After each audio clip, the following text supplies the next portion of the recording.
다윗상, 우리가 이제 다비드라고 좀 부르는 이 조각상의 크기가 5.17m입니다. 이게 대리석이기 때문에 때도 많이 타서 청소하는 시간을 갖게 되면 참고하는 걸로. 와, 진짜? 어떻게 깎았지? 미켈란젤로가 키가 컸나요? 여러 설이 있는데 이제 보통 키 아니면 조금 왜소했다는 설도 요즘에 더 많이 제시되고 있습니다. 여러분, 대리석의 특징이 뭡니까? 무르다합니다. 사실 이 조각도 기술력이나 재료로 놓고 봐도 그 당시 사람들한테는 어마어마한 충격이었고요. 나름대로 뭘 보여주는 거예요? 다른 대리석 조각하고 초격차를 보여줬다고 할 수 있습니다. 이런 조각상을 미켈란젤로가 만들었고, 이 조각상에 육박하는 거대한 그림을 시스티나 예배당 천장화에다 그려 넣은 거죠.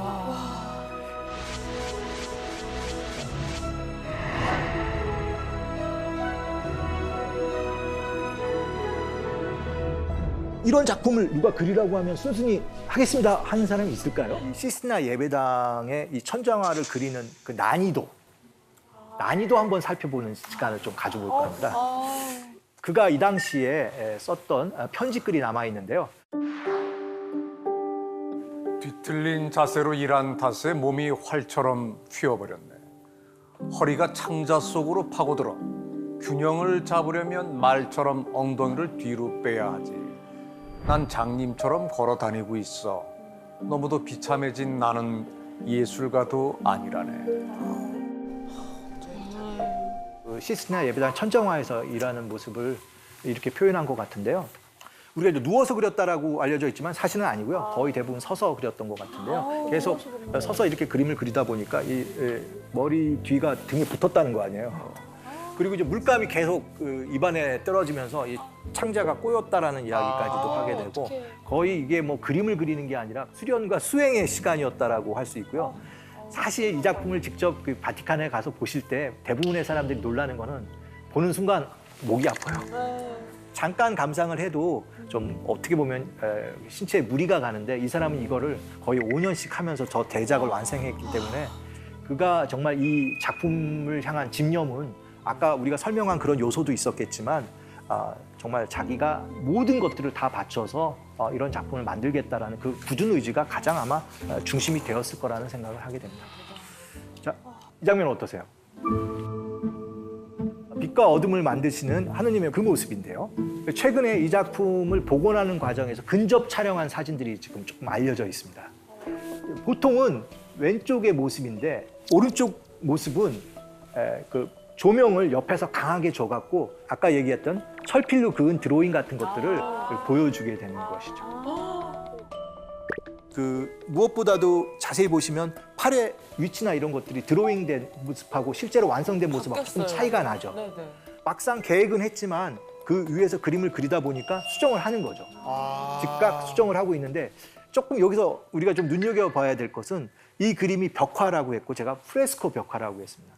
프레스코 벽화는 이게 이탈리아어로 프레시하다는 뜻이거든요. 영어로 신선하다라는 거예요. 석회 반죽을 벽에 바르고 물에다 알료를 개서 그림을 그리게 되면 이 석고가 마르면서 착색이 되는 그런 그림입니다. 그러니까 이게 그림이 사실 그리는 과정이 굉장히 까다롭습니다. 벽에 딱 붙여갖고 굵은 못으로 이렇게 그어서 표현할 수도 있고요. 하루 정도 그릴 수 있는 양을 정확히 예측해야 돼요. 왜냐하면 그게 완전히 굳어버리면 그 다음에 그림을 그릴 수가 없어요. 그래서 정말 딱 그날 올라가서 그릴 부분만 딱 저걸 그리고 그 위에다 그림을 그리는 건데 그림이 울퉁불퉁하죠. 네, 그리고 붓터치 같은 것들이 느껴지죠. 물론 저건 20m 아래에서 바라다 보면 잘 보이지 않지만 실제로 우리가 미켈란젤로의 눈 높이에서 이 그림을 봤을 때는 오른쪽이 아마 더 가까운 모습이었을 겁니다. 진짜 저렇게 보면 인간이 만들어냈다라는 느낌이 오죠. 그가 자기 손으로 한 땀 한 땀 그려냈다라는 그런 느낌이 그대로 오게 되는데요. 이 순간 우리가 아까 봤던 그 명장면과 한번 나란히 보는 것도 의미가 있을 것 같습니다.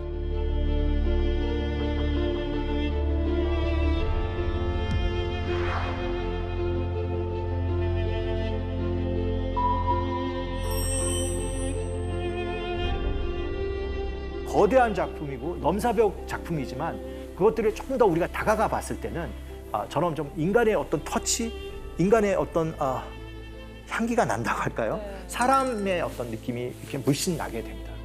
이게 정말 명작이 우리가 조금 명작에 가까이 갔을 때 우리가 느낄 수 있는 그런 어떤 세계인 것 같다는 생각을 또 갖게 되는 작품입니다.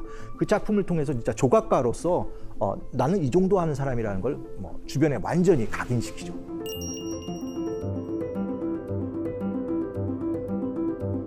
그때 그 나이가 20대입니다. 와, 진짜. 와, 천재다, 정말. 와. 이렇게 진짜 조각가로서 이름이 드높아지는 이 순간에 또 한 번 자기가 조각가로 승부할 수 있는 주문이 들어오게 됩니다. 당시 교황이 율리우스 2세인데요. 이 율리우스 2세가 자기의 무덤, 죽었을 때 묻히는 그 무덤의 조각을 미켈란젤로한테 맡기게 돼요. 근데 이게 슈퍼 메가급 무덤이라고 할 수 있는데요. 높이가 거의 8에서 10m쯤 되고 여기에 들어가는 조각상이 40개가 넘는 걸로 되어 있었어요.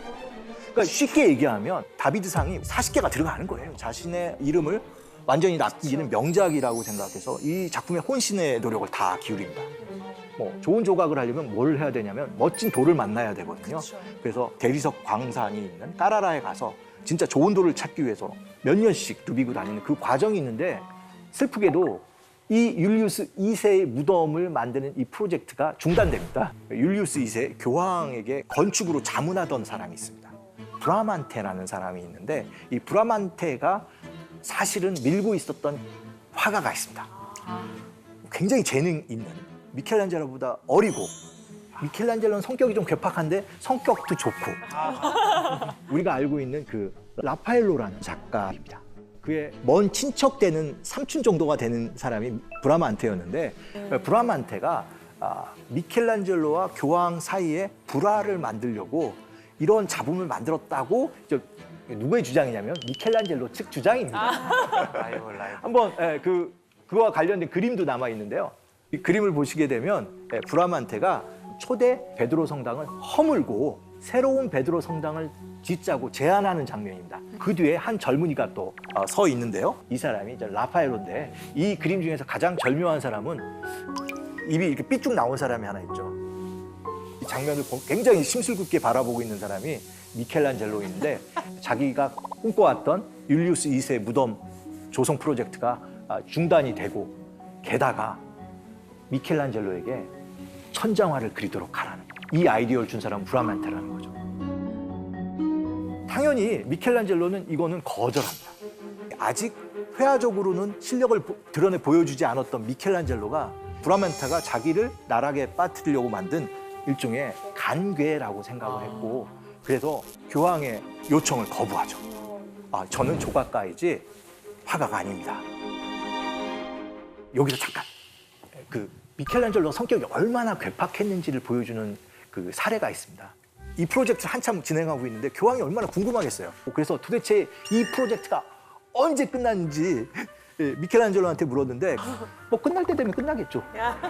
이 정도 답변을 했다는 거예요. 근데 이분도 정말 성격이 진짜 다혈질 성격인데 그래서 기록에 의하면 주교 지팡이 있죠. 그걸 내려쳤다는 거예요. 그러면은 또 미켈란젤로가 맞고 가만히 있었냐? 즉시 짐 싸갖고 고향으로 낙향했다는 거예요. 근데 이제 교황이 막상 또 그런 일이 벌어지니까 이 프로젝트는 계속 해야 되고 그래서 결국 그 미켈란젤로를 이렇게 달래게 됩니다. 근데 뭘로 달게 됐냐면 체불된 임금을 한꺼번에 지불한 걸로 되어 있습니다. 돈이었어요.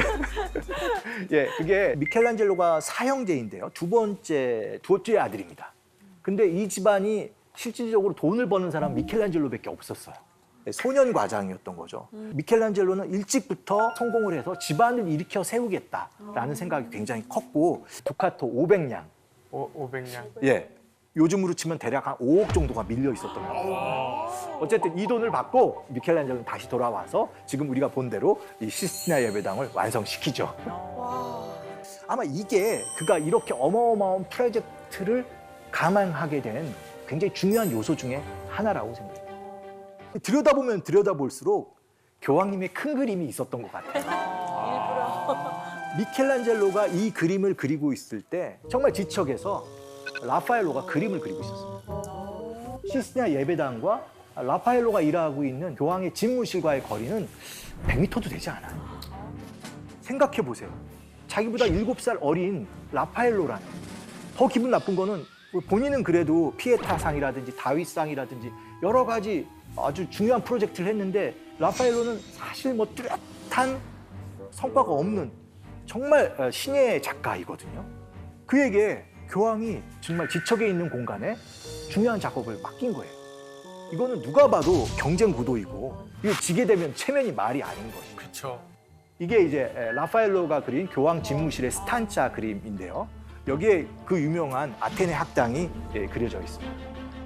이 작품 속에서도 라파엘로가 미켈란젤로한테 느끼는 감정도 또 읽어낼 수가 있습니다. 라파엘로가 아테네 학당을 그리기 위해서 1대1 드로잉을 그렸고 그게 바로 지금 여러분이 보시는 이 그 드로잉입니다. 중앙이 비어 있죠. 네. 사실 여기에 한 사람을 더 추가하게 되는데요. 예, 사실 이 계단 앞쪽에 우리 쪽을 가장 많이 바라보고 있는 사람이 누구냐면 헤라클레이토스라는 그리스 철학자인데 이 분이 라파엘로가 그린 미켈란젤로로 알려져 있어요. 라파엘로가 보기에는 미켈란젤로는 항상 어떤 거예요? 혼자 뚝 떨어져서 외롭게 골똘히 생각에 빠져 있으면서 작업하는 그런 모습으로 다가왔던 것 같고요. 라파엘로 측으로 생각해서 보면은 미켈란젤로가 그렇게 낯서고 먼 게 아니라 고독한 천재로서 인정해주고 싶었던 마음도 있었다고 좀 이 그림을 통해서 보면 읽을 수 있을 것 같습니다. 근데 실제로 라파엘로가 미켈란젤로를 따라했다, 모방했다라는 얘기를 들은 적이 있는데 그게 진짠가요? 그 라파엘로의 특징 중에 하나가 뭐냐면 추격 능력입니다. 이런 사람 있죠. 만화 속에 무슨 싸우다 보면 그걸 그대로 배우는 주인공 있잖아요. 그렇죠.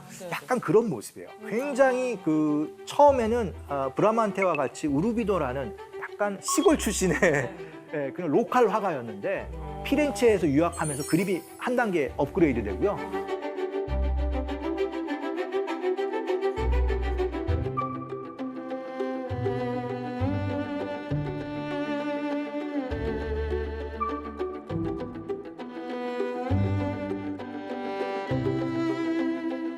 로마에 와서 미켈란젤로와 경쟁하면서 미켈란젤로와 대등한 실력을 보여주게 됩니다. 그러니까 어떻게 보면 그 학습 능력이 대단히 탁월했던 화가이라고 할 수 있고요. 사실 이거 배우는 것도 능력입니다. 능력이죠. 예, 절대적인 능력이고요. 어느 순간에 넘어가게 되면 표현력에 있어서 또 하나의 천재였던 다빈치까지 능가하는 모습을 보여주게 됩니다. 근데 여기서 3대 천재 뭐 이런 거. 3대. 그 레오나르도 다빈치, 미켈란젤로 그리고 라파엘로를 얘기하는데 근데 여기서 안타까운 게 있죠. 라파엘로의 안타까운 점은 요절입니다. 요절. 37살에 일찍 생을 마감하게 됩니다. 이르다. 예, 그것도 이제 여러 가지 이유가 있는데 그 대부분은 과로사로. 그러니까 일을 좀 거절했어야 되는데 너무나 잘하니까 많은 일이 몰려왔고 정말 젊은 나이죠. 30대 후반에 했던 프로젝트를 보게 되면 어떻게 인간이 이걸 다 할 수 있을까라고 생각이 들 만큼 아까 봤던 그 시스티나 예배당에 뒤지지 않을 만큼 굉장히 거대한 교황의 집무실 벽화 다 그리고요. 그 당시 또 성 베드로 성당 설계에도 또 참여하게 되고 또 일종의 지금으로 치면 문화재 청장 같은 역할을 하게 됩니다. 이 와중에 끊임없이 또 미켈란젤로와 얽히게 됩니다. 이게 정말 나빠요. 이 두 사람이 경쟁에 있다는 것을 알아갖고 끊임없이 이 두 사람한테 같은 그림이나 같은 곳의 그림을 그리게 합니다. 스트레스. 보실까요? 이 그림은 사실은 미켈란젤로의 그림은 아니에요. 미켈란젤로와 친분이 굉장히 강하게 있던 베네치아 출신의 세바스티아노 델 피옴보라는 작가가 있는데 이 작가와 라파엘로가 거의 똑같은 사이즈의 그림을 프랑스 성당에 그리게 돼요. 이건 뭐냐면은 둘이 그림을 나란히 걸겠다라는 거예요. 비교되잖아. 그러면 미켈란젤로의 아주 측근인 세바스티아노 델 피옴보와 라파엘로의 그림이 나란히 있으면 당연히 사람들이 어떤 비교를 하는 거예요. 미켈란젤로와 라파엘로의 그림 비교로 잘 가기 때문에 여기에 또 미켈란젤로가 가만히 있을 수 없죠. 이 그림의 주제는 예수 그리스도께서 죽은 나자렛을 살리는 장면이에요. 저 나자렛의 장면, 오른쪽을 보시죠. 저 드로잉이 바로 미켈란젤로가 그려준 거예요. 이렇게 그려요. 레슨을 준 거죠. 이렇게. 다 해준 거네요, 저건. 그렇죠. 특히 그 예수 그리스도의 저 모습은 뭐예요? 천지창조의 모습이라든지 미켈란젤로의 모습 그대로 또 따온 거죠. 세바스티아노 델 피오모는 철저히 자기가 누구의 모습으로? 미켈란젤로의 모습으로 저 그림을 완성했던 건데요. 그런데 이때 라파엘로의 기량이 어느 정도냐면 초격차입니다.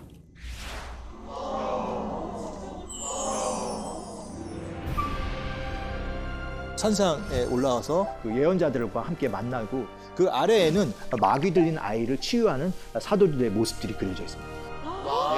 오, 진짜 멋있다. 진짜 너무 환상적이다. 두 개의 그림이지만 아래 위 그림이 따로 놀기보다는 손짓, 몸짓 그리고 빛의 효과에 의해서 하나로 이렇게 연결되는 듯한 효과를 주게 되죠. 이거는 누가 봐도 누구 승이에요? 라파엘로 승이라고 볼 수 있는데 안타깝게도 이 그림을 라파엘로의 마지막 그림입니다. 거의 유작이라고 할 수 있는 그림이 그리스도의 변용이라는 작품이고요. 이 그림을 그대로 모자이크로 만든 작품이 베드로 성당 안에 이제 그 제대화로 또 있기 때문에 혹시 로마에 가서 이 그림을 보시게 되면 또 한 번 굉장히 많은 생각을 만감이 교차하는 느낌을 가지면서 이 작품에 쓰시게 될 겁니다. 이 그림은 뭐 그 당시 굉장히 많은 논쟁을 가져오게 되는데요. 특히 이 그림 한복판에 자리하고 있는 예수 그리스도의 모습이 그 당시 사람들은 좀 받아들이기 곤란했던 모습이었던 완전 것 같습니다. 근육질이에요. 근육이 엄청나죠. 네. 예수 그리스도의 모습은 지금도 바티칸 벨베데레 궁에 있는 아폴로의 모습과 굉장히 흡사합니다. 굉장히 건정한 몸, 손의 자세, 특히 그 얼굴의 모습은 거의 일치한다고 할 수가 있어요. 똑같다. 머리 스타일까지 똑같아. 예수 그리스도를 이교도의 신의 모습으로 표현했다는 거는 이거는 신성 모독일 수가 있는 것이죠. 그래서 이 작품을 보고 당시에 많은 비평의 목소리가 있었는데요. 특히 이 예수 그리스도의 모습뿐만 아니라 그 미켈란젤로가 성인과 성녀를 어떻게 표현했냐면 완전 누드로 표현했습니다. 예수 그리스도를 그리스 신처럼 표현한 것도 불편한데 성인, 성녀를 완전 누드로 표현했기 때문에 당시 비판의 목소리는 굉장히 거셌다고 알려져 있는데요. 특히 교황의 의전 담당관이었던 비아지오 다 체세나라는 사람이 있었는데 그 사람이 이런 비판을 아마 앞장섰고요. 그 어떤 얘기를 하냐면 이 그림은 성당이 아니라 술집 아니면 뭐 매운 글에서나 적당한 그림이다라고 강렬히 비판했던 것 같습니다. 그런데 미켈란젤로가 누굽니까? 이 이야기를 듣고 가만히 있을 수가 없죠. 어떻게 안가품을 하냐면은 지옥에 빠진 영혼들이 첫 번째 심판을 하는 사람이 바로 미노스라는 우리나라로 치면 염라대왕이라고 할 수 있는데요. 이게 그를 비판하던 비아지오다 체세나의 얼굴인 것이죠. 어떻게 이거? 이제는 이 사람은 이제 이 그림이 계속되는 한 자기의 역할은 뭔 거예요? 지옥의 염라대왕 얼굴로 이제 남아 있는 거예요. 전 세계에서 예. 더 놀라운 거는 이 그림이 그려져 있는 위치입니다. 들어가는 문 입구 바로 위에다 만들어졌습니다. 진짜 무섭다. 무서운 사람이다. 천재네. 이 수련을 보면 어떤 느낌이 드시나요? 그래서 이 수련뿐만이 아니라 모네 작품 전체적인 특징이 조금 평온하다, 안정적이다. 네, 사실 이게 전체적으로 모네의 그림을 보게 되면 굉장히 편안하고 안정감 있는 그림인데요. 그의 삶을 이렇게 들여다보면 정말 불꽃 같은 그런 삶을 살게 됩니다. 정말 도전의 연속이었고요. 그렇기 때문에 굉장히 많은 상처까지 받았던 사람이 모네라고 할 수 있습니다. 그는 인상주의의 첫 번째를 열었고 그야말로 생애 마지막 순간에 가서는 인상주의를 완성한 화가가 바로 모네라고 할 수 있죠. 그러니까 인상주의의 개척자이자 완성자가 모네인데요. 그를 대표하는 초기 그림이 바로 뭐냐면 해돋이 또는 일출이라는 작품이고요. 또 가장 중요한 타이틀은 인상입니다. 그러니까 인상 해돋이 또는 뭐 인상 일출이라는 작품이 여러분이 보시고 있는 이 작품인데요. 1872년도에 그려졌고요. 이게 이제 작품이 이후에 공개되면서 사람들이 완전히 당혹감에 빠지게 됩니다. 이게 그림이냐는 거죠. 당시 평론가가 이 그림 보고 약간 조롱조롱 본질을 그린 게 아니라 인상을 그린 거라고 했는데 모네부터 이런 식의 그림을 그리는 일련의 화가들을 대표하는 이름이 되어버린 거예요. 인상주의가 되었죠. 원래 좀 이름이 이렇게 시작하는 게 많죠. 약간 비판하거나 조롱하는 것들이 그 이름이 되어버리는 어떻게 보면 대명사가 된 경우가 많은데 이 그림을 왜 그렇게 당시 사람들이 불편해하겠냐면은 지금 우리가 이 그림은 뭐 명작으로 얘기를 하기 때문에 이게 어떻게 보면 자연스럽고 그가 즉흥적인 표현 같은 것들을 담아냈다라고 하지만 당시 사람들이 이런 그림을 공개적인 곳에서 본 적이 없어요. 이거는 불편한 그림이고 그리고 특히 저 앞에 해돋이 일출을 그린 그 저런 붓터치들은 이게 이 화가가 선이나 제대로 그릴 수 있었을까라는 비판을 그 당시에 할 만큼 조롱거리가 되었던 거죠. 이게 어느 정도로 심하게 조롱이 되었냐면은 이 인상파들이 모여서 그리는 그룹전이 있었는데 그 그룹전을 조롱하는 그 만화입니다. 내용이 뭐냐면 임산부는 들어가면 놀라실 수가 있으니까 출입을 금하는 그런 장면입니다. 그 당시 사람들에게는 너무나 혁신적인 그림이었고 도대체 받아들일래야 받아들일 수가 없었던 그런 그림이었던 거예요. 선도 하나 제대로 그리지 못해서 그런 어떻게 보면 실력도 안 되는 일련의 화가들이 이거 표준어입니다. 개발 세발 그린 그림이 바로 인상파 그림이라는 그런 얘기가 있었던 거죠. 근데요, 그러면은 모네 그런 붓터치 같은 거를 저렇게 조롱할 만큼의 그런 사람들이 그 당시에 그럼 좋아했던 그림은 어떤 그림인지. 그래서 제가 하나 가져왔습니다. 그 당시에 일반적으로 우리가 풍경화하면 생각했던 그림입니다. 사진 같다라는 게 우리의 첫 느낌이고요. 나무는 나무처럼, 산은 산처럼, 들판은 들판처럼 있는 그대로 그려야 되는 게 이게 그림의 어떻게 보면 정석이었는데 이런 기본적인 룰을 완전히 깬 화가가 모네였던 거죠. 그러니 오른쪽에 익숙한 사람들이 보기에는 왼쪽은 좀 받아들이기 너무 어려운 파격적인 그림이었던 겁니다. 비교해놓으니까 정말 왜 그랬는지 이해가 되네. 결국 뭐 당시 화가뿐만 아니라 지금 화가들도 그림이 팔려야 생계를 이어나갈 수가 있는데 그렇죠. 그림이 안 팔리기 때문에 모네도 굉장히 힘든 삶을 살게 됩니다. 거의 한번 무명의 삶을 30년 이상 살았다고 할 수 있겠죠. 아유, 예. 포기 안 한 게 대단해. 와. 그런데 모네가 여기서 점차 전략을 수정합니다. 소위 말하는 연작을 시작합니다. 연달아 그리는 거예요. 그러니까 사람이 이해를 못하면 이해할 때까지 그리는 거예요. 그게 바로 뭐냐면 이 모네의 연작 시리즈가 탄생하는데 가장 유명한 연작 그리고 그가 진짜 화단에 이름을 강하게 남긴 연작은 건초더미 연작입니다. 와. 이 건초더미 연작을 거의 40년 넘게 그리게 됩니다. 똑같은 건초더미를 아침에 그리고 저녁에 그리고 봄에 그리고 가을에 그리고 이런 식으로 건초더미와 나를 감싸고 있는 대기의 순환과 변화를 면밀히 관찰해서 계속 그리는 거예요. 시시각각 변화하는 자연의 환경을 그림 속에 담고 싶어 했던 거죠. 그 부분을 각인시킨 게 바로 이 건초더미 연작이라고 할 수 있고요.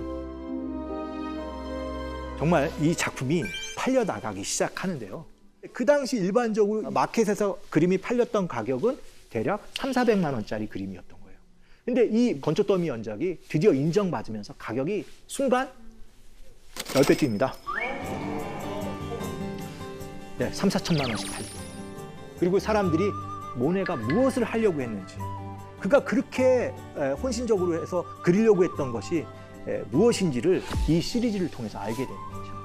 이제 그렇게 되면서 작품값이 오르게 되고 그가 그러면 지베르니에 있는 자기 집을 넓히게 되죠. 마네와 모네, 인상주의의 최고의 적은 저는 뭐라고 생각하냐면 두 사람의 이름이 같다라는 거예요. 같은 게 아니라 영어로 써놓으면 더 비슷해요. 우리만 헷갈리는 게 아니라 모든 인상주의 연구자나 미술사학자들이 다 혼동스러워하고요. 심지어는 당시 사람도 헷갈려 있고요. 더한 거는 둘도 헷갈려 있습니다. 아 진짜 이게 두 사람의 이름이 너무나 혼돈스럽죠. 잠깐 그러면 우리 마네의 그림을 보겠습니다.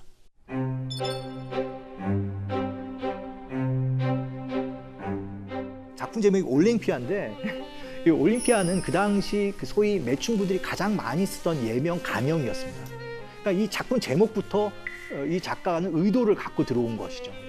그 소위 말하면 그 당시에 어떤 성문화를 신랄하게 비판하는 의도로 이 그림을 그렸다고 볼 수 있고요. 누워있는 여인의 그 모습, 특히 목에 감싸고 있는 저런 그런 장식성 이런 것들이 다 저속한 느낌을 고의적으로 주려고 했다라고 보는 것이죠.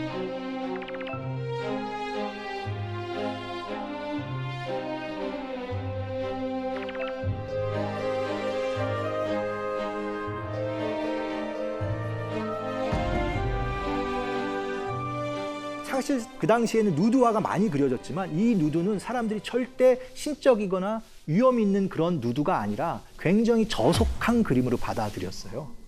그러니까 원래는 그림을 보러 전시장에 가면 우아하고 아름다운 그림이 있어야 되는데 이거는 어떻게 보면 그 당시 사람들이 숨기고 싶어 했던 좀 부끄러운 그림들이 이렇게 걸려져 있었던 거죠. 당시 정말 이런 그림을 봤을 때 사람들은 마네에 대해서 굉장히 불편해했고 그래서 이런 그림들을 그리는 화가라고 해갖고 뭐 일단 마네를 이단아 아니면 정말 또 좀 골치 아픈 말썽꾸러기 이렇게 좀 생각을 하고 있었던 거죠. 항상 이렇기 때문에 그 마네는 자기 스스로도 조금 힘들었던 것 같아요. 그래서 이 그림이 그린 그 다음에 1866년에 어떤 일이 있었냐면은 이제 드디어 국전, 살롱전 오프닝 날이 있었던 거죠. 그래서 마네가 간 거예요. 작품도 냈겠다. 자기 작품이 됐을까 안 됐을까 얼마나 조마조마했을까요. 딱 이 살롱전에 들어갔을 때 갑자기 박수가 환호성이 나왔다는 거예요. 조금 과장을 하자면. 그리고 사람들이 축하한다고 그러고 막 이번에 또 좋은 작품 냈다고. 그래서 이제 얼떨떨이 마네가 설마 내 작품이? 뭐 이게 반신반의하면서도 약간 기분이 업됐겠죠. 그리고 사람들이 얘기하는 작품을 보니까 자기 작품이 아니었던 거예요. 녹색 옷을 입은 여인이라는 작품인데 이건 모네가 출품했던 작품이었거든요. 근데 여기 세부를 보시면 이제 사인을 한번 보세요. 모네지만 이게 조금 작아지면 마네로 보였기 때문에 당시 사람들은 이거를 마네가 그린 작품이라고 생각했고 마네에게 축하한다고 당신 작품 선정됐다고 얘기를 한 건데요. 이때 느꼈을 마네의 생각은 어땠을까요? 제명해야겠다. 굉장한 어떻게 보면 일종의 그 자존심의 상처가 났고요. 그리고 그 당시에서도 모네가 인사를 하려고 했다는 거예요. 근데 이제 그걸 거부했고, 그래서 두 사람의 관계는 최소한 한 3년 정도는 냉담했던 것 같습니다. 근데 결국 이 오해는 풀렸고, 두 사람은 굉장히 또 다시 그 동료가 돼서 인상주의를 끊어가는 일종의 뭐 양계 산맥이 되죠. 그때 그 마네가 그린 그림은 지금은 미술사에 실리는 굉장히 유명한 그림입니다. 휘 부는 소년. 이 그림은 그 낙선을 한 거죠. 결국 선정을 되지 못했는데 그가 이런 그림을 통해서 이루려고 했던 업적은 결국은 인정을 받아서 지금도 마네는 뭐예요? 미술사 한 부분을 확실히 차지하는 그런 작가가 되었죠. 이 두 작가 다 인상주의 그룹에 포함됩니다. 양식적으로 좀 차이가 나죠. 그 어떻게 보면 삶의 인상을 그리려고 했기 때문에 그 마네의 그림에는 인물들이 좀 더 많습니다. 그리고 그 작업 과정이 스튜디오 프로덕션이 좀 많아요. 그러니까 스튜디오 안에서 그림을 그리다 보니까 조금 더 빛이나 이런 것들도 좀 대조가 좀 많고 좀 그렇긴 한데요. 상대적으로 모네는 굉장히 중요한 게 현장 완성형. 현장에서 모든 것들을 거의 대부분 완성하기 때문에 그림 톤이 전체적으로 좀 밝죠. 그리고 풍경화가 좀 더 많고. 그런데 정말 이게 참 비극적이에요. 그가 이렇게 성공의 가도를 막 넘어갈 때 또 개인적 고통과 위기가 찾아오게 됩니다. 야외에서 몇 시간씩 그림을 그리고 눈을 혹사하다 보니까 1908년부터 그도 이제 느끼게 되는데 소위 백내장 질환을 겪게 됩니다. 그러니까 지금은 거의 수술을 통해서 완치가 가능한데 그 당시에서는 수술 성공률이 10에서 20%밖에 안 돼서 수술을 하는 게 굉장히 위험했던 거예요. 그래서 그도 이제 이 수술을 계속 미루게 되는데 결국 그는 완전히 그 한 1923년 정도 되면 시력을 완전히 잃어서 수술을 할 수밖에 없는 그런 상황이 오게 됩니다. 이 와중에 그가 이제 계속 그 그림을 그리게 되는데요. 한번 보시겠습니까?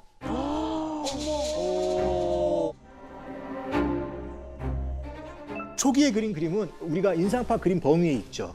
활달한 붓터치도 있지만 그 대기의 표현 이런 것들이 잘 살아있지만 백내장 질환에 굉장히 심하게 앓을 때는 그 형태가 완전히 좀 일종의 뭉그러졌다고 할 수 있고 강한 붉은 빛만 그림 전체를 감싸고 있는데요.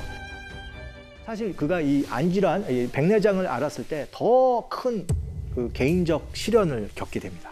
자신을 돌보던 첫 번째 부인이 죽고 나서 그를 돌보던 두 번째 부인이 죽게 됩니다. 알리스죠. 알리스가 이때 또 죽게 돼서 그는 뭐 굉장한 또 개인적 위기에 빠지게 되는데 특히 그가 항상 의지했던 큰아들도 또 1914년 뭐 그때쯤에 이제 사망합니다. 비슷한 시기에 또 1차 세계대전이 벌어지게 됩니다. 이제 전쟁의 공포, 그 개인적인 고독 이런 것들이 엄습하고 있고 그 와중에 어떻게 되는 거예요? 시력을 계속 잃어가고 있었을 때 이 노화가에게 남은 선택은 거의 없었던 것 같아요. 그런데 이제 놀라운 거는 그가 아마 자기의 생애 마지막 70대 중반을 넘어가면서 이런 생각을 한 것 같아요. 대작을 남기겠다. 이때 또 놀라운 거는 자기가 그 당시 가장 사랑했던 이 수련 연작을 통해서 정말 넘을 수 없는 초격차를 한번 보여주게 됩니다. 이게 바로 그가 남긴 수련 대장식화라는 그 그림인데요.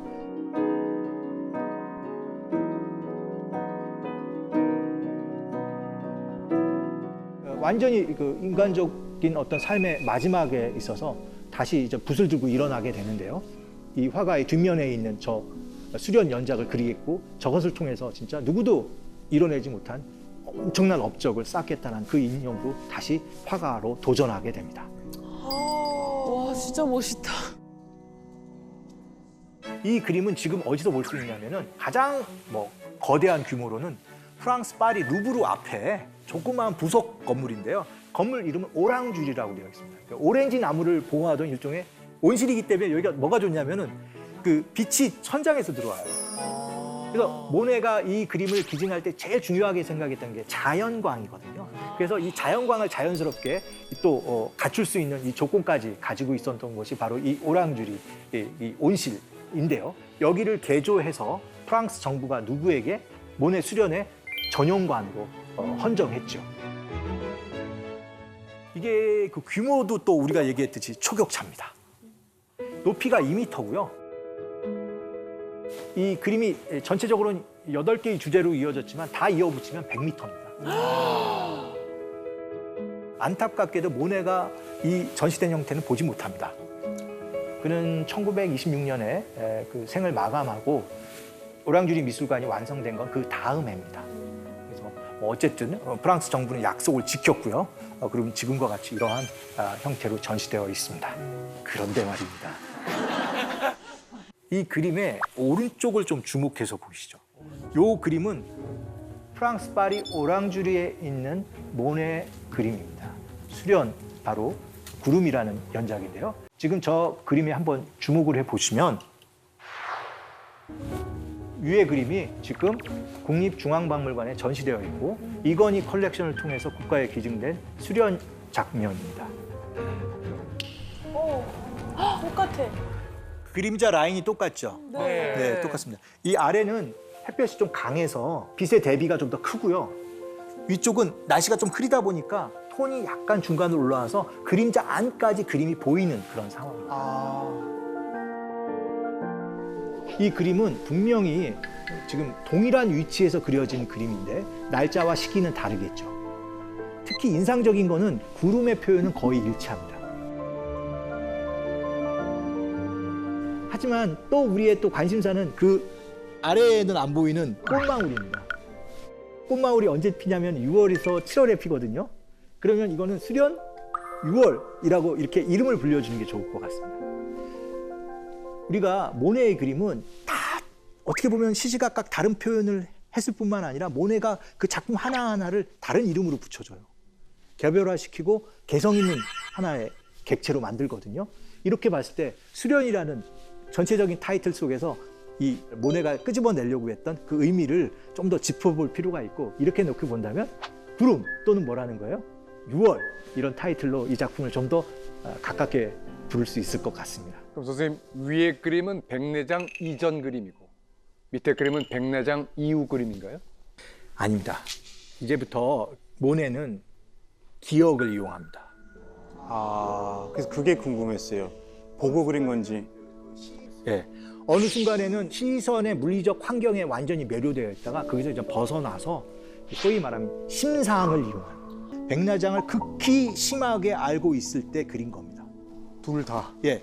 연대에 대해서 학자마다 다르지만 대부분 1918년부터 죽기 직전에 26년까지 그린 것으로 되어 있고요.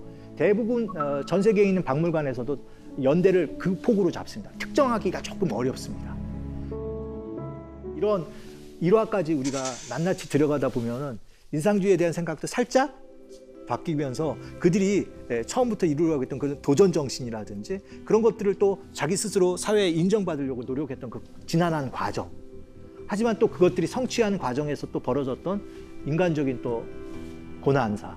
모네도 그것들을 다 극복해내면서 자기의 마지막 최고의 작품을 완성시켰고 아마 그것이 있었기 때문에 그가 생애 마지막까지 화가로서 활동할 수 있었던 것 같습니다.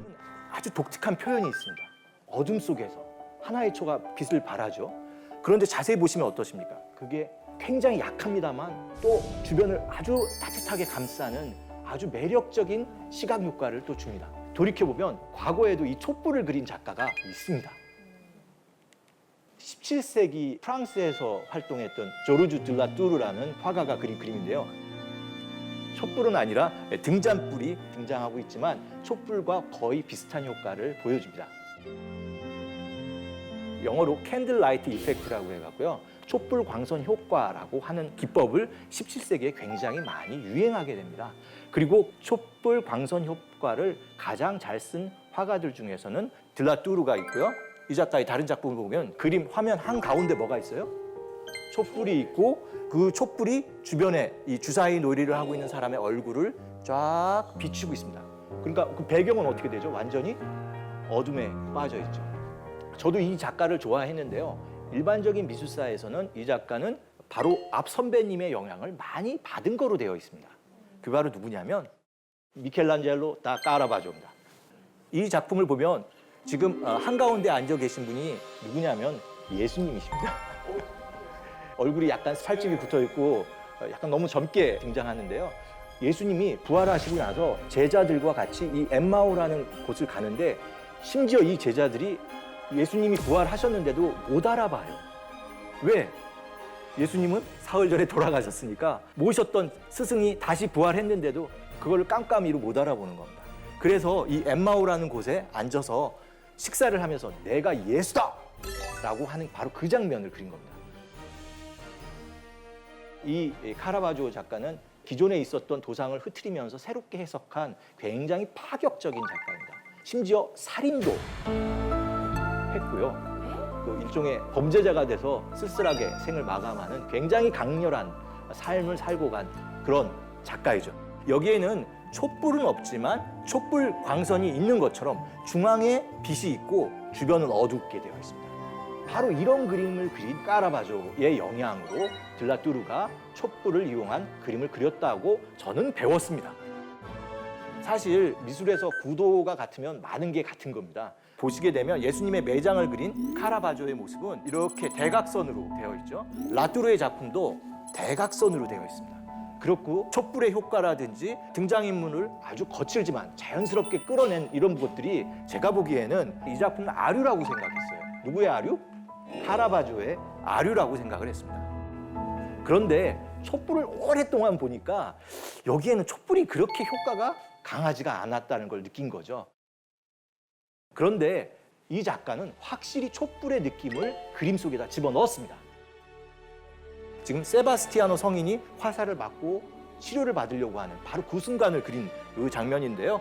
그 뒤에 보이는 횃불 같은 불을 보면 횃불이 타오르면서 움직이는 그 움직임들, 그거에 의해서 형태가 아주 미묘하지만 분명하게 자라나고 있습니다.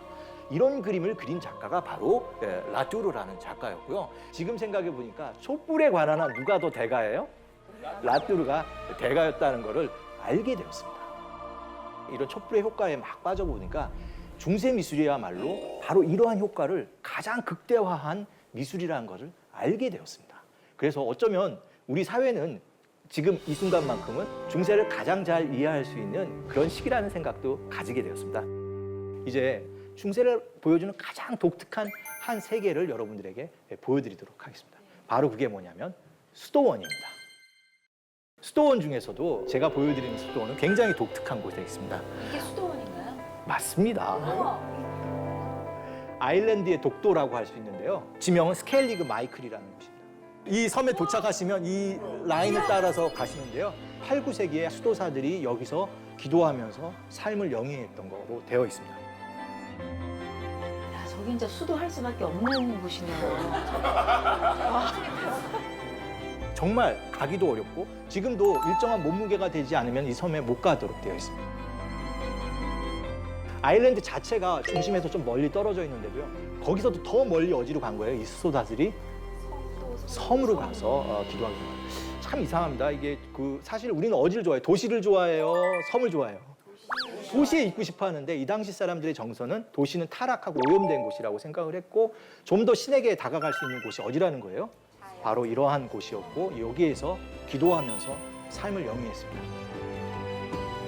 좀 자세히 보면 벌꿀 통처럼 생긴 저런 곳들이 셀이라고 하는 수도사들의 기거하는 곳이었고 저기에서 미사도 드리면서 살고 죽으면 어디에?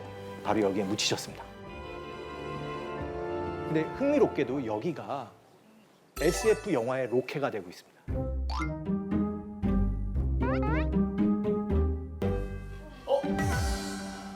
저 이거 압니다. 저 이거 압니다. 뭡니까? 요 최근 스타워즈에서 그 스승을 만나러 갔을 때 그 맞죠? 정확하게 이게 스타워즈 7탄, 8탄의 배경이 되고 있습니다. 근데 희한하게 중세가 뭐가 되고 있는 거예요? 우리의 미래가 되고 있어서 어떻게 보면 중세의 그러한 어떤 미학이 우리의 삶 속에 굉장히 어떤 판타지로 작용하고 있는 중요한 예이기도 합니다. 흥미롭죠? 중세가 갑자기 가까이 다가오지 않으세요? 한 곳만 더 보도록 하겠습니다. 이번엔 영국에 있는 린디스판이라는 물이 들어올 땐 섬이 되고 물이 빠지면 육지와 연결되는 그런 곳입니다. 여기도 아주 유명한 수도원이 있었습니다. 그런데 이분들이 여기서 기도만 하고 노동만 한 게 아닙니다. 중요한 예술 행위를 하셨습니다. 그게 바로 뭐냐면 필사, 사경이라는 걸 합니다. 이 린디시판에서 제작되었을 거라고 생각되는 성경책의 한 부분인데요. XP라고 우리한테 눈에 들어오지만 그리스어로 히로, 예수 그리스도의 앞자 CHR을 저렇게 멋있게 그려놓은 겁니다. 그런데 자세히 보시면 아주 원시적인 필기구로 씁니다. 여러분이 새털 이렇게 잘라서 퀼이라고 하는 거고요. 갈대 잘라서 이걸 잉크에서 찍어갖고 이걸 야, 이걸 저걸로 다 만든 예, 거예요? 자세히서 보시면 찍으면서 이게 잉크가 흐려집니다. 그래서 점에서부터 선에서부터 그런 것들이 여기에 다 들어가 있습니다. 그러니까 이거는 신에게 정말 드리는 그런 거로 생각하면서 거의 고행에 가까운 정성으로 이런 필사본을 만들었습니다. 그런데 이 지역에 있었던 이민족들, 소위 이 시대에 로마가 붕괴되면서 영국이라는 섬에 앵글로 섹슨족이라는 덴마크나 노르웨이에 있던 여러 이민족들이 여기를 침공합니다. 그들이 남긴 유적을 보면 이렇게 생긴 허리띠가 발견됩니다. 이런 버클들도 보이고요. 이렇게 보시면 동물이나 식물이 매듭이 지어져 있죠.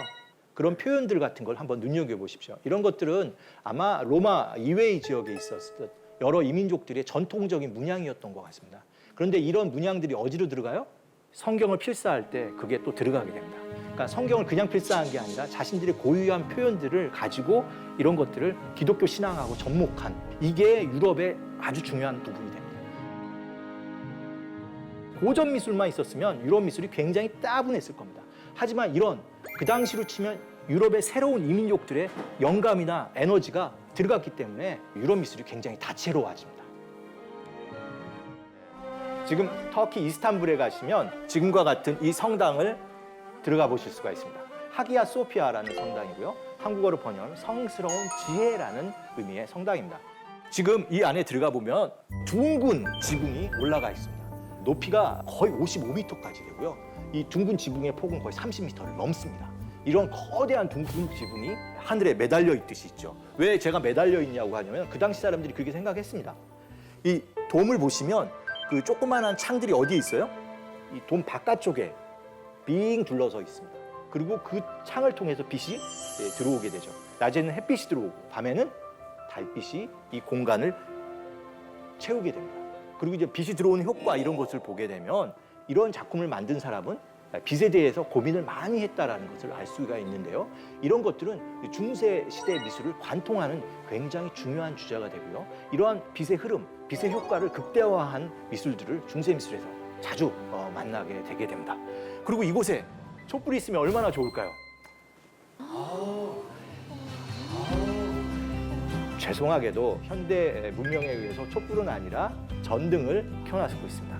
그런데 우리는 뭘 이용하는 거죠? 상상력을 이용해서 저게 샹들리에에 뭐가 있다고 생각하시면 돼요? 촛불이 있다라고 생각을 하시면 이 공간이 새벽이라든지 밤에 어떻게 사람들한테 다가왔을지를 충분히 상상하실 수가 있습니다. 그리고 바로 여기에 이러한 공간 건축적 구성만 있는 것이 아니라 이 촛불이나 이 미묘한 빛의 흐름을 아주 잘 끄집어낼 수 있는 미술이 있습니다. 그게 바로 뭐냐면 이런 모자이크가 곳곳에 있습니다. 흥미롭게도 하기야 소피아 성당은 원래는 기독교 성당이었죠. 그렇지만 오스만 투르크가 이곳을 1452년 점령하고 나서는 모스크로 씁니다. 하지만 이슬람 지배자들도 하기야 소피아를 너무나 좋아해서요. 파괴하기보다는 그대로 모스크로 썼고 여기에 있었던 많은 모자이크도 그대로 남겨놓고 아니면 회치를 해버렸습니다. 그래서 지금도 이 회를 걷어내면 이러한 옛날에 있었던 모자이크를 다시 볼 수가 있습니다. 이게 얼마나 크냐면은 이 성모 크기가 한 7m, 8m 되는 거대한 모자이크입니다.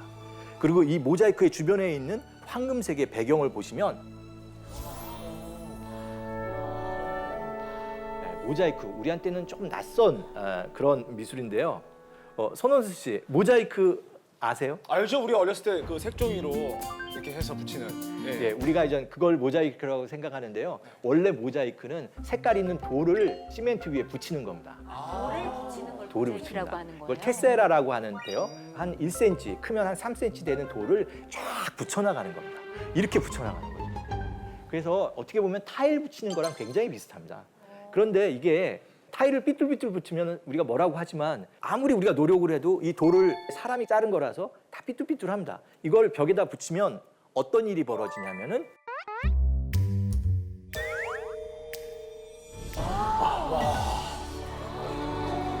정말 레이버 인텐시브합니다. 물론 거기서 보면 이것들이 다 하나의 형태로 보입니다만 화가를 필력이라고 하는데요. 이 모자이크 공의 실력은 얼마나 치밀하고 아주 일정한 간격으로 붙이느냐가 실력이 됩니다. 자, 여기서 상상력을 이용해서 이 앞에다가 촛불이 있다고 생각을 해보세요. 빛이 반사되고 이것이 약간 일그러져 있기 때문에 굉장히 미묘한 효과를 주게 됩니다. 여러분 생각을 해보세요. 형형색색의 이 아름다운 돌이 들어가 있는 겁니다. 그러니까 엄청나게 제작비가 많이 들고요. 시간도 많이 듭니다. 지금 우리가 종이로 이렇게 하는 거는 모자이크의 맛을 조금만 보는 것이죠. 하지만 그런 걸 통해서 진정한 모자이크를 이렇게 한번 또 상상하실 수도 있습니다. 아까 말씀하셨던 지금은 이스탄불이라고 부르는 처음에 생겼을 때는 콘스탄티노플이었고요. 그 전에도 역사가 또 있습니다. 비잔티움이라는 도시였습니다. 그래서 세계의 역사를 갖고 있는 인류 역사의 하나의 중요한 도시라고 할 수 있는 곳이 바로 이 이스탄불입니다. 방금 봤던 하기야 소피아 성당은 왼쪽에 있는 거고요. 이게 530년경에 만들어진 겁니다. 정확하게 532년에서부터 537년 그 정도에 만들어진 건데요.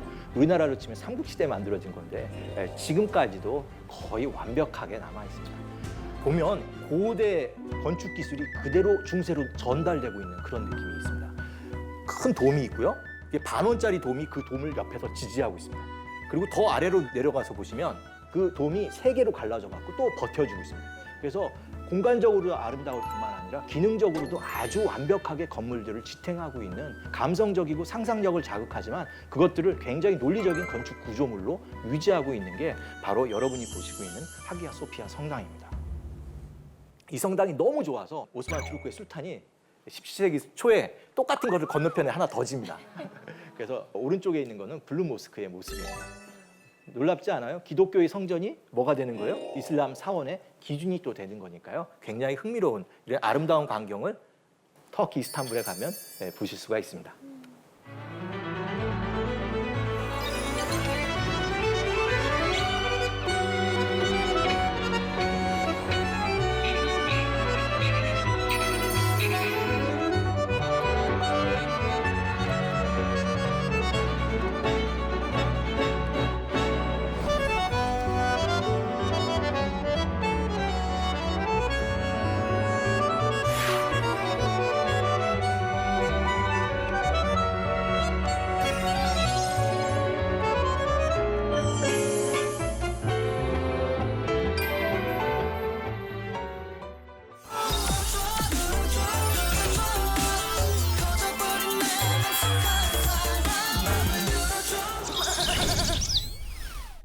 모자이크를 보시려면 바로 어느 도시에 가셔야 돼요? 라베나에 가셔야 됩니다. 이탈리아에 가시면 보통 베니스, 피렌체, 뭐 플로렌스라고 하는데요. 그 길을 가거나 밀라노를 가는데요.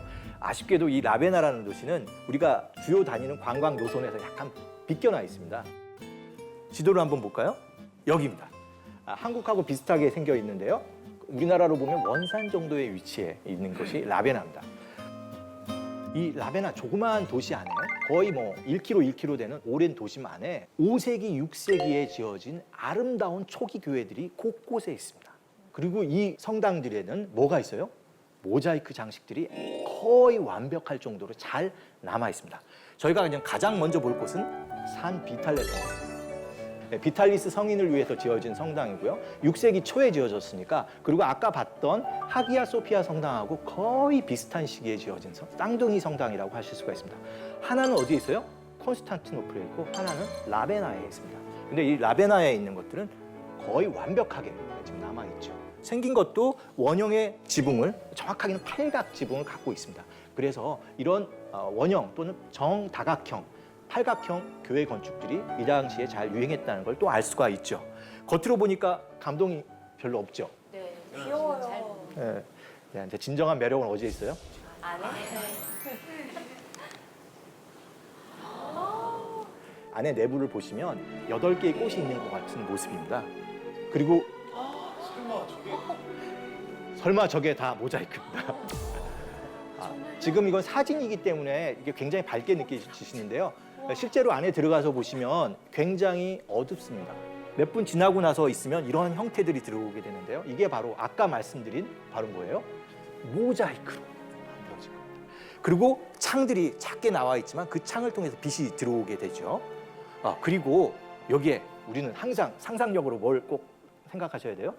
촛불이 있다고 생각하시면 이 공간이 훨씬 더 감성적이고 미묘하게 다가오실 겁니다. 지금 우리가 좀 더 자세하게 살펴볼 곳은 무대의 중앙, 바로 그리고 위에 있는 앱스라는 공간입니다. 이 산비탈레 성당의 가장 중요한 이야기가 적혀 있는 곳은 바로 이 앱스라고 하는 이 반원형의 이 공간입니다. 이 성당이 어떻게 지어졌는지, 왜 지어졌는지 그 이야기가 여기에 들어가 있죠. 그래서 중앙에 계신 분은 예수 그리스도입니다. 그리고 예수 그리스도께서 관을 내리고 있는데 바로 그분이 이 성당이 봉헌된 성인 비탈리스라는 초기 기독교의 순교자이십니다. 그게 순교자를 위한 관을 내려주시고 있죠. 그리고 그 건너편에는 이 성당을 직접 짓도록 한 그 주교의 모습이 있습니다. 그래서 보시면 이 팔각형 성당을 들고 있습니다. 그러네요. 제가 이걸 들고 있으니까 저도 천국 가야죠. 이런 얘기를 이렇게 하고 계십니다. 근데 진정한 이 성당의 메시지는 안쪽으로 깊숙이 들어가서 보셔야 되는데요. 한쪽에는 유스티아누스 황제, 건너편은 테오도라 황후가 들어간 모자이크가 있습니다. 바로 이 모자이크인데요. 우리가 미술사 책에서도 아주 많이 나오는 굉장히 유명한 장면입니다. 이 성당을 지을 때 동로마 제국의 황제였던 유스티아누스 황제가 중앙에 계시고요. 한쪽에는 성직자들이 있고 바로 옆에는 신료들과 군인들이 쭉 같이 있죠. 근데 저는 더 좋아하는 사람이 있어요. 이 역사적으로 아주 독특한 인물인데요. 바로 맞은편에 있는 황후 테오도라입니다. 이 유스티아누스 황제와 황후 테오도라의 그 러브 스토리는 굉장히 유명합니다. 우리나라로 치면 바보온달과 평강공주에 해당하는 이야기입니다. 근데 여기서는 남자인 유스티아누스 황제의 신분이 높고 저 중앙에 있는 저분 테오도라 황후의 신분이 낮습니다. 알려진 바에 의하면 서커스에서 춤을 추는 무희였다라고 하죠. 그 당시 로마법에 의하면 하층민과 상층민의 결혼이 금지되어 있지만 이 유스티아누스 황제는 이 테오도라를 너무나 사랑했기 때문에 법을 고쳐가지고 결혼을 합니다. 근데 결과적으로 이 결혼은 대단한 성공을 가져오게 됩니다. 하나의 일화가 있는데요. 유스티아누스 황제가 등극하고 나서 얼마 안 있다가 큰 위기에 처하게 됩니다. 전차 경주장에 있던 사람들이 순간에 폭도로 변한 거예요. 한 3, 4만 명의 폭도가 벌어져서 떠나지 않으면 목숨을 잃을 위기에 빠지게 됩니다. 그래서 도망가려고 해요, 유스티아누스 황제가. 근데 그것을 막은 사람이 바로 누구냐면 황후 테오도라입니다. 황후 테오도라가 황제의 옷은 황제의 옷이지만 수위로도 좋다. 차라리 이 옷을 입고 여기서 죽자. 이렇게 유스티아누스 황제를 설득을 했고, 그때 갑자기 정신을 찾은 이 유스티아누스 황제는 아주 유능한 장수였던 벨리사리우스를 이용해서 다시 이 반란을 완벽히 제압합니다. 그리고 나서 지은 성당이 하기야 소피아 성당입니다. 물론은 오래된 성당이지만 그때 불타갔고요. 다시 재건한 그런 인연을 가진 성당이 바로 하기야 소피아 성당이기도 합니다. 그렇다면은 저는 지금 강의를 드리면서 보통 이렇게 유화로 이 그림을 그리면 더 디테일하게 표현할 수 있지 않습니까? 그럼에도 불구하고 모자이크화로 표현을 한 특별한 이유가 있나요? 예, 있습니다. 쉽게 말하면 캔버스는 오래 보존되지가 않습니다. 근데 여러분이 본 이 모자이크는 한 번 제작하게 되면 거의 이 건축물이 남아있는 한 건축물과 함께 가는 영속성을 가진 그런 표현 매체입니다. 이 중세인들은 하느님을 표현하고 자기들의 생각을 표현하는 데 있어서 유화도 그렸겠지만 이거를 가지고 이 아름다운 성당을 꾸미기에는 너무 한계가 있다고 생각을 했던 거죠. 그래서 이 고생을 해갖고 정말 어렵게 모자이크로 이 성당을 꾸민 겁니다. 자, 아까 우리가 봤을 때 지금 무대로 치면 무대 위에 있는 천장의 모습인데요. 네, 이 천장의 모습에 뭐 하나가 딱 눈에 들어오죠.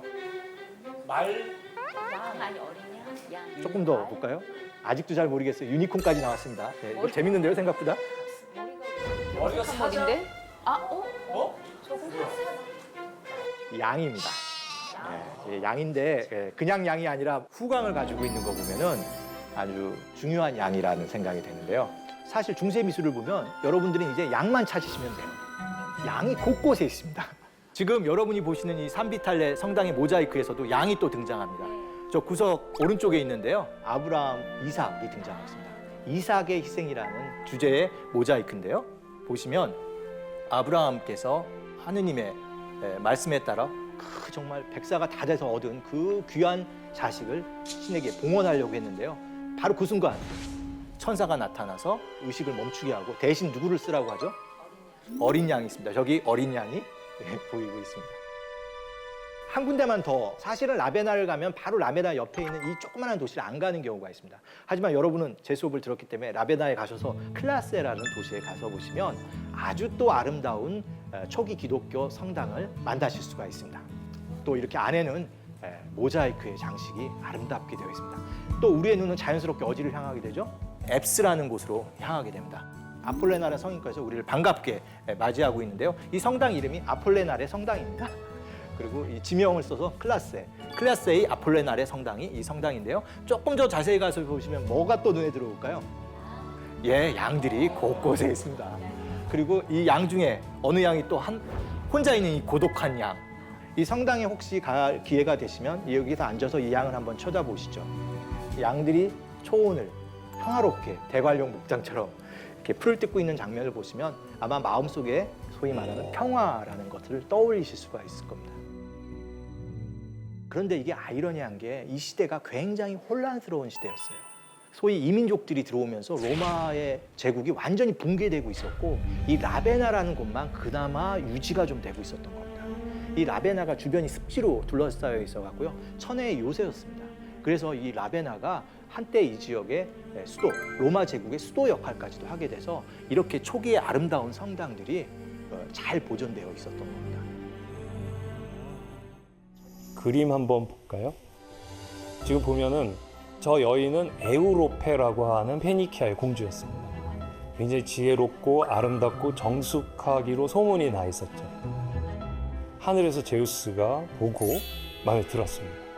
성적인 욕망이 솟구쳤다라고도 얘기할 수 있지만 신들의 세계를 평정한 제우스가 이제 지상의 인간들의 세계에 뛰어난 문명을 만들어야 된다고 생각을 한 거죠.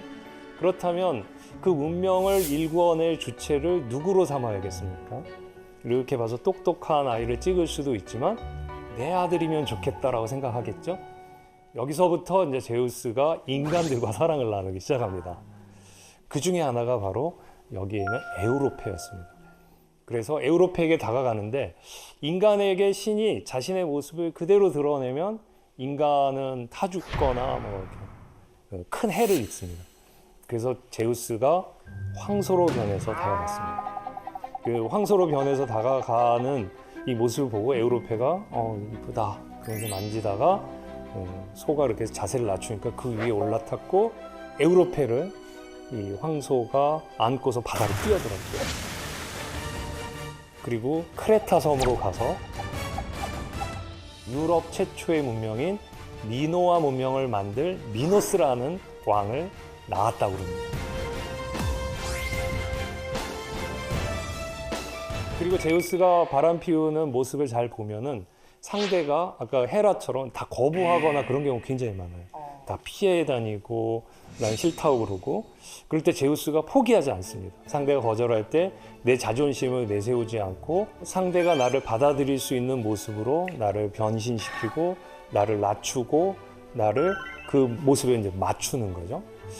이게 자신의 성적 욕망을 채우기 별짓 다 하네 이게 아니라 큰 일을 이루기 위해서 자신을 그렇게 낮추고 상대를 배려했구나라는 마음이 있는 거죠.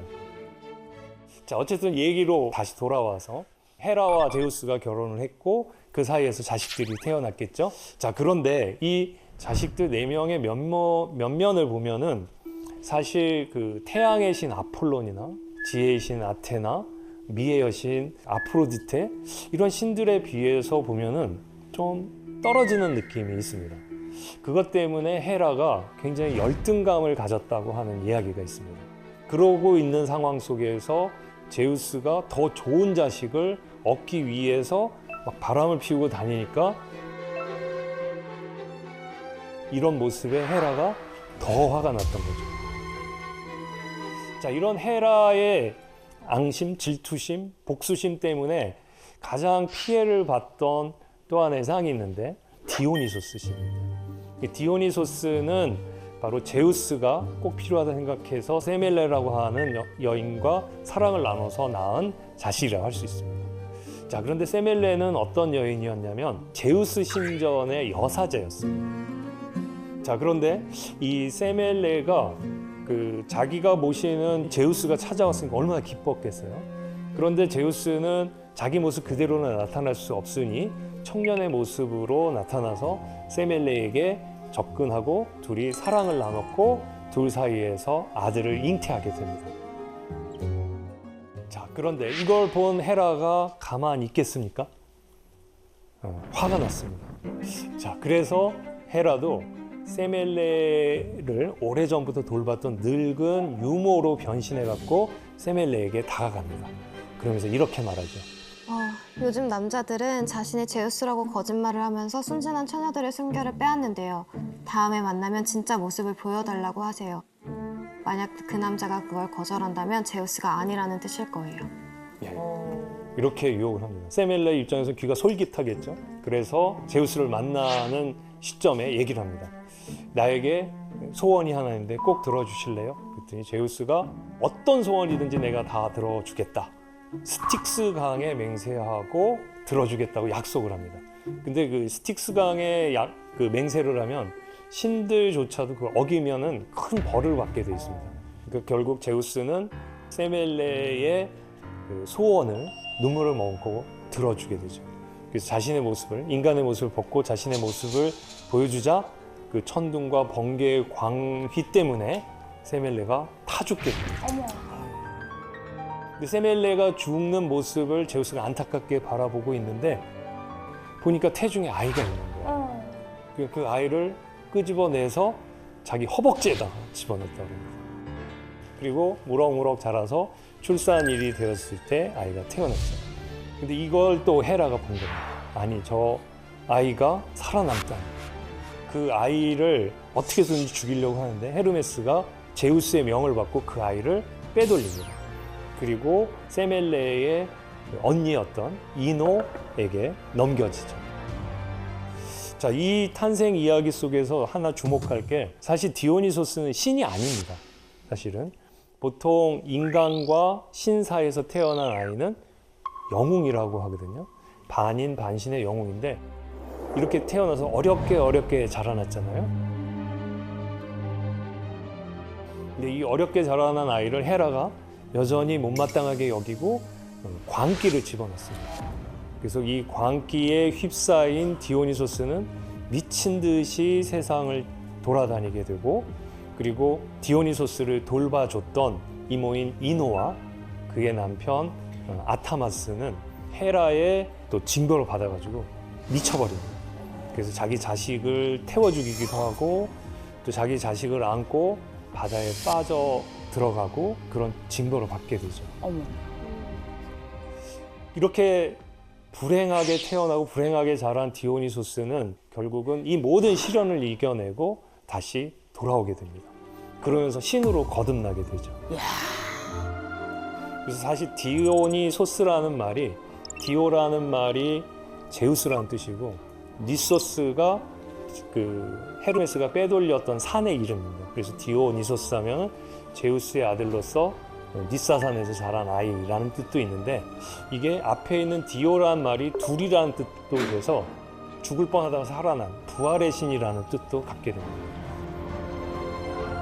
자, 이런 점 보면 헤라가 얼마나 지독하게 제우스의 배우자 그리고 제우스의 자식들을 괴롭혔는지 이런 것들을 잘 알 수가 있습니다. 한 두 가지 이유가 있는 것 같아요. 첫 번째는 아까 재림 씨가 말한 것에서 힌트를 가질 수가 있는데 헤라가 결혼의 신이잖아요. 그러니까 결혼을 깨는 걸 할 수는 없는 거죠. 그런 점에서 결혼을 지킨다는 것 그리고 남편의 뜻을 그 나름대로 존중해 준다는 것이 헤라에게 있지 않을까. 두 번째는 아까 각경 씨가 얘기한 거에서 힌트를 얻을 수가 있는데 그러니까 남편이 무서웠던 것도 있습니다. 헤라에게 아주 큰 트라우마가 있었거든요. 어느 날 제우스가 너무나 자기 멋대로 행동하고 바람피고 다니니까 헤라가 화가 났습니다. 그래서 남동생인 포세이돈 그리고 자기의 그 의붓 아들이라고 할 수 있는 아폴론 이런 이제 신들을 모아갖고 작당을 합니다. 제우스를 몰아내고 새로운 세상을 만들자. 그래가지고 제우스를 몰래 자고 있는데 꽁꽁 묶어가지고 가둬놓고 번개도 다 숨겨놓고 이랬습니다. 그러나 제우스가 거기서 당하진 않았죠. 결국 그걸 다 끊고 당신이 나를 감히 나를 쫓아내려고 그래? 그러면서 그 헤라를 꽁꽁 묶어가지고 올림포스산 정상에 대롱대롱 매달아놨답니다. 이런 사건을 겪고 나니까 헤라가 함부로 제우스에게 뭐라고 하지 못하는 게 그 이야기 속에 담겨 있습니다. 자, 이런 점에서 보면 제우스는 자신의 권력을 끊임없이 확장하고 확립하려고 하는 한마디로 얘기하자면 권력지향의 남성적 가치를 대표하는 걸로 볼 수 있고 헤라는 자신에게 맡겨진 임무로서의 결혼의 도리를 지키려고 노력을 했고 그리고 이 둘의 결혼이 불행한 것 같아 보이긴 하지만 어쨌든 계속 유지될 수 있었던 것은 둘이 각자의 일에 충실하면서 상대를 존중해줬기 때문이 아닌가 싶습니다. 자, 올림포스 12신의 헤라와 제우스 부부 있는데 또 다른 부부가 있다고 그랬죠? 헤파이스토스와 아프로디테입니다. 아프로디테는 미와 매력, 사랑의 여신인 건 알죠? 근데 보면 이제 가장 못난 신과 가장 예쁜 신의 결합, 그리스 로마판 미녀와 야수 뭐 이런 느낌이 들죠.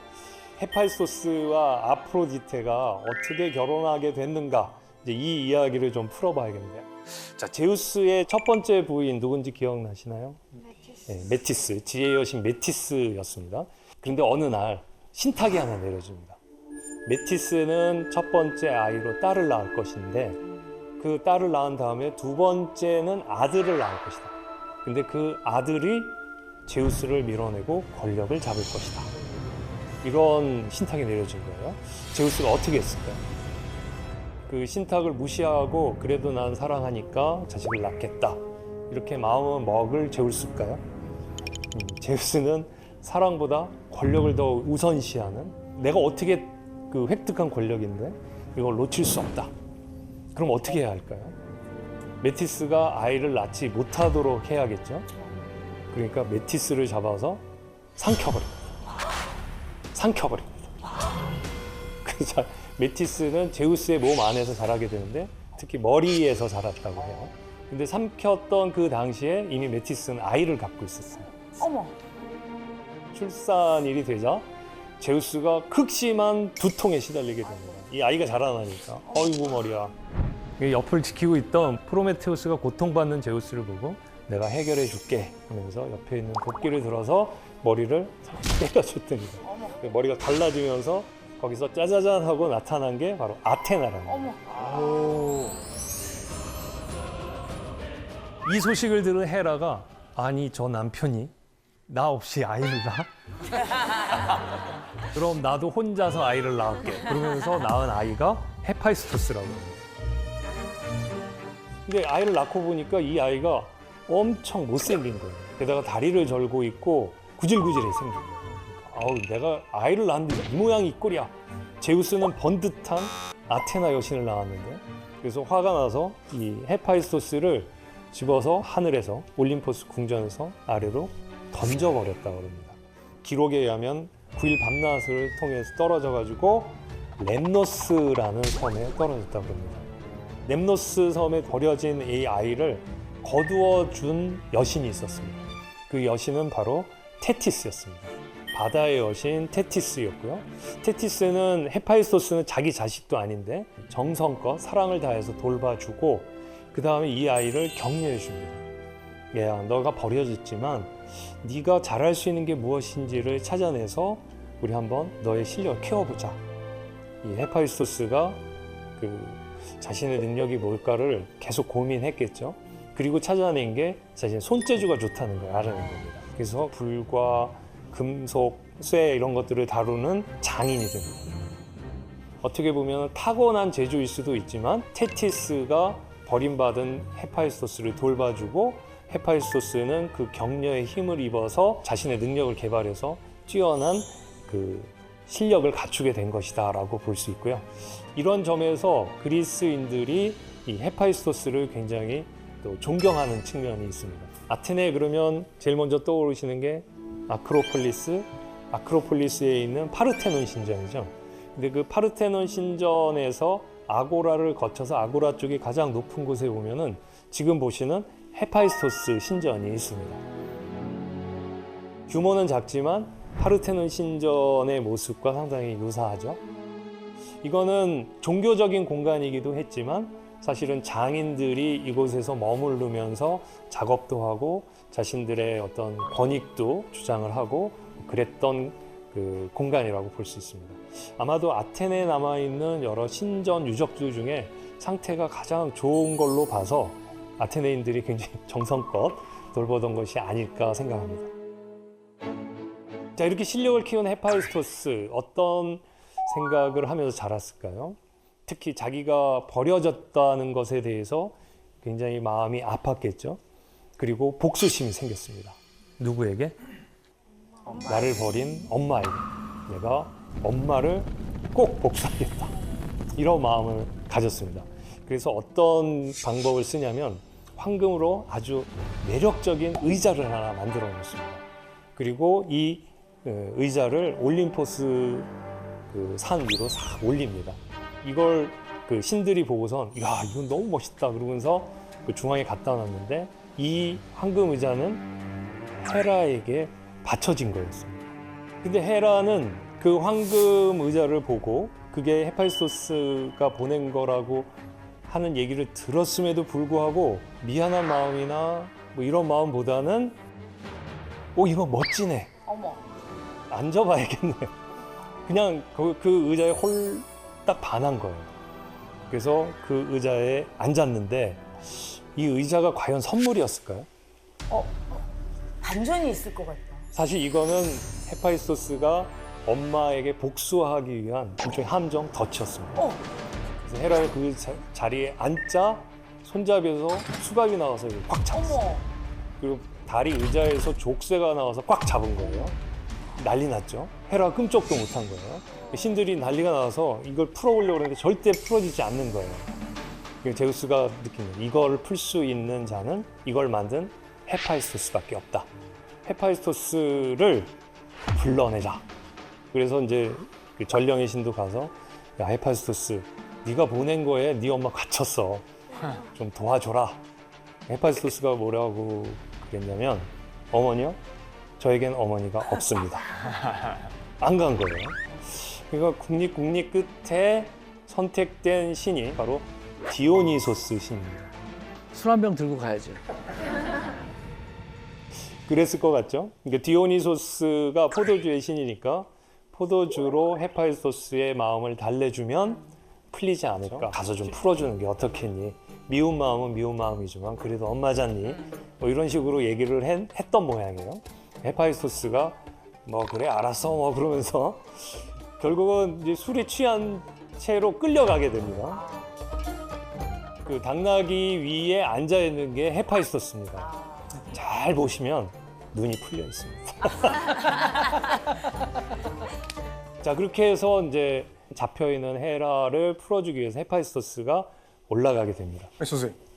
근데 디오니소스도 사실은 헤라한테 지독히 미움을 받지 않았습니까? 예, 그렇죠. 근데 그럼에도 불구하고 그걸 풀어주러 갔다?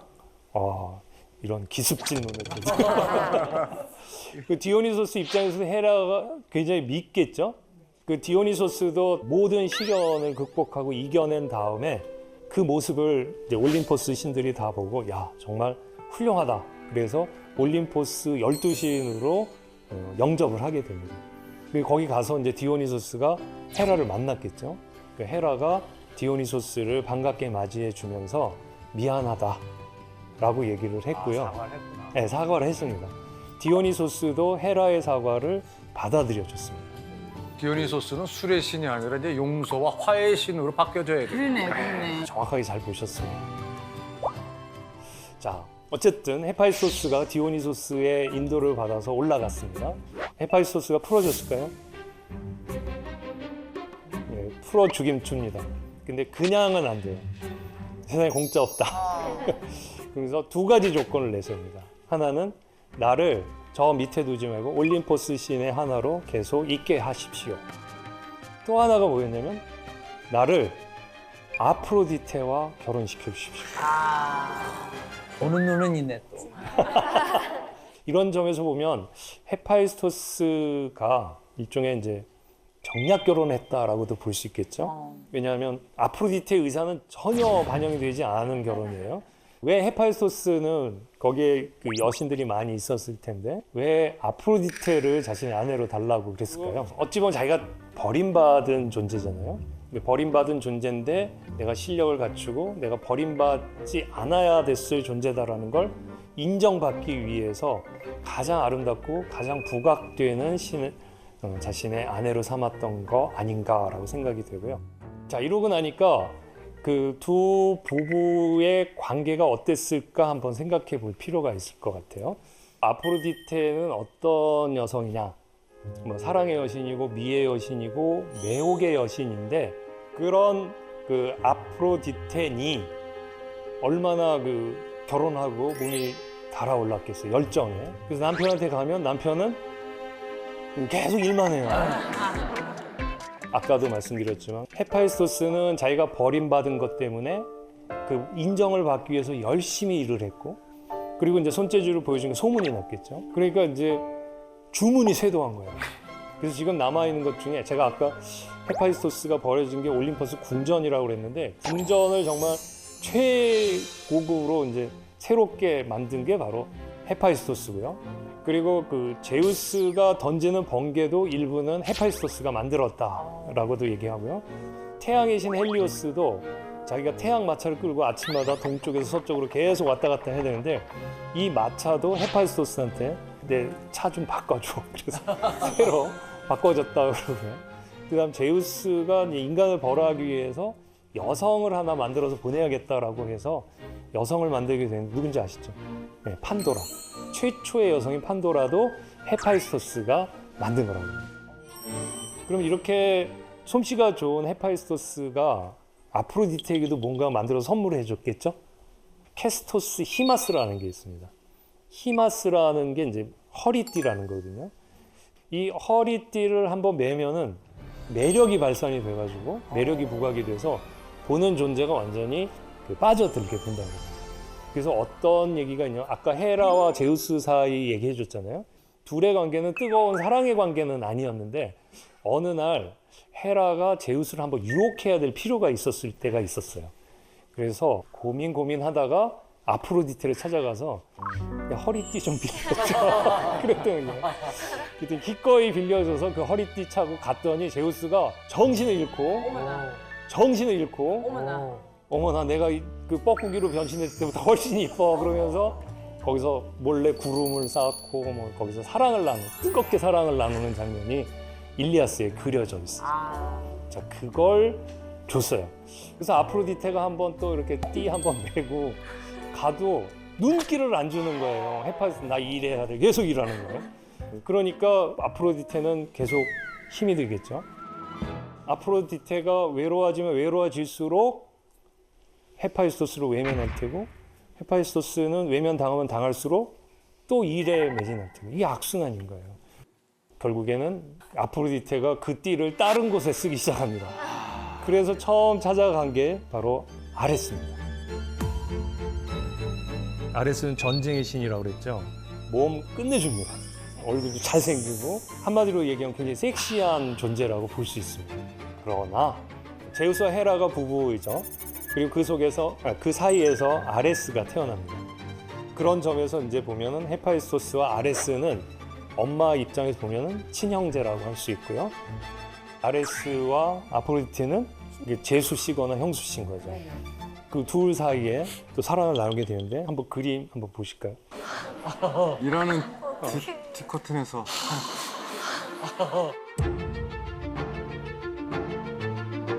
열심히 일하고 있는 헤파이스토스 옆에서 아무 걱정 없이 아주 뜨겁게 사랑을 합니다. 이 사실이 조금씩 소문이 나기 시작해요. 근데 이 소문을 제일 먼저 퍼뜨린 자가 바로 태양의 신 헬리오스입니다. 헬리오스는 태양의 마차, 헤파이스토스가 만들어준 그 신차, 태양의 마차를 타고 하늘에 쭉 올라가는데 그러고 본 거예요. 뭘? 아레스와 아프로디테가 사랑을 나누는 걸 본 거예요. 그래서 안 되겠다. 나한테 이 마차를 만들어준 헤파이스토스에게 내가 이걸 알려주지 않으면 이건 도리가 아니다. 그래서 찾아간 거예요. 그래서 아프로디테가 자고 있는 침대에다가 덫을 설치합니다. 뭘 설치하냐면 눈에는 보이지 않는 금속으로 그물을 짭니다. 그래서 덫을 넣은 거죠. 그리고 숨어 있었습니다. 아니나 다를까 아프로디테 등장, 곧이어 아레스 등장. 그리고 둘이 뜨겁게 사랑을 나누는 거예요. 그 순간 스위치 온. 그래서 그물이 떨어집니다. 둘이 딱 갇힌 거예요. 현장 목격이야. 네, 현장 완성을 잡은 거예요. 이때 헤파이스토스가 모든 올림포스의 신들을 부릅니다. 신들이시여 와 보십시오. 이것들 보십시오. 그러면서 이제 이르는 거예요. 내가 당신들을 위해서 얼마나 열심히 일을 했습니까? 제가 이렇게 일에 열심히 했는데 내 아내는 가정을 버리고 딴 남자와 그것도 내 형제와 사랑을 나누고 있습니다. 이들을 가만둬선 되겠습니까? 자, 이렇게 얘기를 하는데 신들의 반응은 어땠을까요? 저런 괘씸한 것들이 아니라 오호? 이럴 거예요. 야, 정말 볼거리 있다. 볼거리 많다. 게다가 그중에 에르메스는 이런 말까지 합니다. 3배나 더 많은, 아니 헤아릴 수 없을 만큼 많은 사슬이 나를 묶는다고 해도, 그리고 모든 신들이 들여다본다고 해도 좋으니 나도 황금의 아프로디테 옆에 눕고 싶습니다. 헤르메스, 와 나도 저랬으면 이러는 거예요. 헤파이스토스를 동정해 주기는커녕 네가 남자 구실을 못해서라는 식의 반응을 한 거죠. 충격 먹었겠다. 네, 헤파이스토스 완전히 충격 먹었죠. 그래서 이 사건 이후로 아프로디테와 헤파이스토스는 거의 이혼 상태. 그리고 이제 두 현장에서 발각된 아레스와 아프로디테는 신났어요. 아니 이제 거의 인정을 받은 거예요. 아, 쟤네 둘이잖아 진짜는. 네, 아프로디테의 남편은 아레스 아니야? 이렇게 인정이 돼버린 거예요. 결국은 아레스와 아프로디테 그 사건 이후 둘은 이제 부부 관계로 이제 공인돼 버리고 헤파이스토스는 우아함의 여신 아글라이아와 새롭게 결혼한 것이 아닌가 이런 얘기가 하나 있고요. 이거 말고 다른 이야기도 있습니다. 헤파이스토스가 일을 하는데 아테나 여신이 한번 찾아온 적이 있었어요. 저 장면인데요. 헤파이스토스가 열심히 일을 하고 아테나 여신이 와서 자기의 무구를 좀 만들어 달라고 부탁을 한 거예요. 그런데 아프로디테한테도 반하지 않던 이 남자가 아테나 여신을 보고 완전 내 스타일 그러면서 완전 넘어간 거예요. 그래서 아테나 여신의 손을 잡고 당신을 사랑합니다 라고 고백을 했어요. 아테나 여신 어떻습니까 지금? 어디 소원을? 아테나 여신은 사실 그 처녀신이기도 하잖아요. 그 파르테논 신전이 바로 아테나 여신에게 바쳐진 신전인데 파르테논이란 말이 처녀란 뜻이거든요. 그러니까 처녀 신전이고 순결의 상징이기도 한 아테나니까 뿌리쳐가 있어. 어디 감히 손을 대냐. 딱 뿌리쳤는데 헤파이스토스가 자기 욕정을 주체하지 못하고 그 순간에 사정을 해버리고 말아요. 사정을 해버리고 말아요. 그 정액이 지금 아테나의 허벅지에 묻었다고 그래요. 그래서 저 그림은 허벅지를 유난히 이렇게 드러냈죠. 그게 그 이야기 때문에 그렇습니다. 이거 맞은 아테나 기분 더럽겠죠. 그래서 그 옆에 있던 소음철을 주고 아이 더러워 그래서 이거 닦아내면서 이걸 땅바닥에 던졌대. 그랬더니 거기서 아이가 하나 태어났대. 그 에레크토니오스라는 아이인데 크토니오스라는 말이 땅이란 뜻이고 엘이 곡의 솜털 이런 뜻이에요. 그러니까 솜털과 땅이 만나서 난 아이다.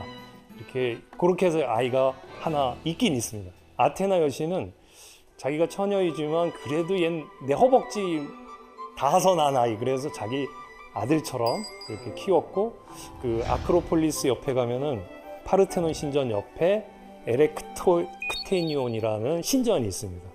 그게 그 솜털에서 나온 그 아이가 자라나서 아테네의 왕이 됐고 그 아테네를 모시는 신이 된 거죠.